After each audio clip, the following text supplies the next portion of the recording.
कोने कोने में यूट्यूब के माध्यम से हमसे ज्ञान लेने वाले मेरे प्रिय शिष्यों, सज्जन और सन्नारियों, 10 महाविद्याओं के विषय में बता रहे हैं हम आपको।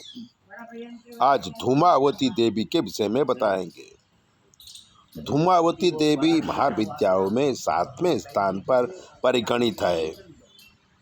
इनके संदर्भ में कथा आती है कि एक बार भगवती पार्वती भगवान शिव के साथ कैलाश पर्वत पर बैठी हुई थी। उन्होंने महादेव से अपनी क्षुधा का निवारण करने का निवेदन किया।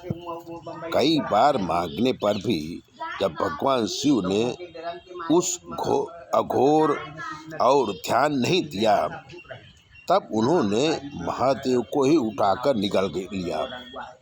उनके शरीर से धूम राशि निकली। शिव जी ने उस समय पार्वती से कहा कि आपकी सुंदर मूर्ति धुएं से ढक जाने के कारण धूमावती या धूम्रा कही जाएगी। धूमावती महाशक्ति अकेली है तथा स्वयं नियंत्रिता है।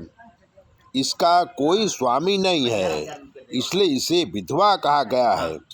दुर्गा सप्तशती के अनुसार इन्होंने ही प्रतिज्ञा की थी कि जो मुझे युद्ध में जीत लेगा तथा मेरा गर्व दूर करेगा, वही मेरा पति होगा।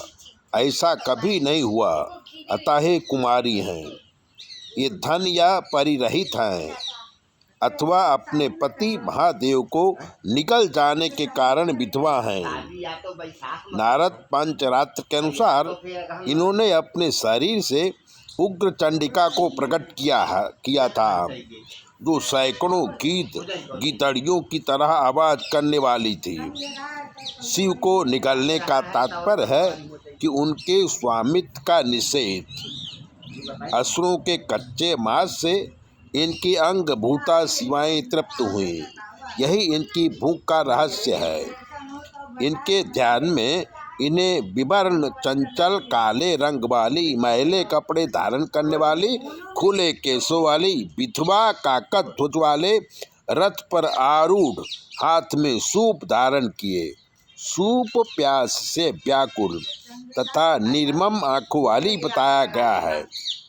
स्वतंत्र के अनुसार सती ने जब दक्ष यज्ञ में यज्ञाग्नि के द्वारा अपने आप को भस्म कर दिया, तब उस समय जो धुआं उत्पन्न हुआ, उससे धूमावती विग्रह का प्रागट्य हुआ था।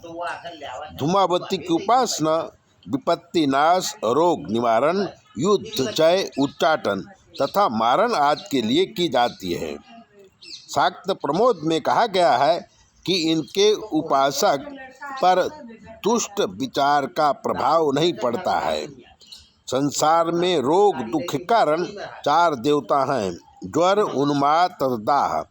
रुद्र के कोप से मूर्छा, विकलांगता, यम के कोप से धूल, घटिया, लकवा, वरुण के कोप से तथा शोक, कलह, क्षुधा, त्रसा आदि निरृति के कोप से होते हैं। शतपथ ब्राह्मण के अनुसार धूमावती और निरृति एक हैं। ये लक्ष्मी की ज्येष्ठा हैं, अतः ज्येष्ठा नक्षत्र में उत्पन्न व्यक्ति जीवन भर दुख भोगता है। तंत्र ग्रंथों के अनुसार धूमावती उग्रतारा ही है, जो धूमा होने से धूमावती कही जाती हैं। दुर्गा सप्तशती में बाभ्रवी और तामसी नाम से इनकी चर्चा की जाती है। ये प्रसन्न होकर रोग और शोक को नष्ट कर देती हैं तथा कुपित होने पर समस्त सुखों और कामनाओं को नष्ट कर देती हैं।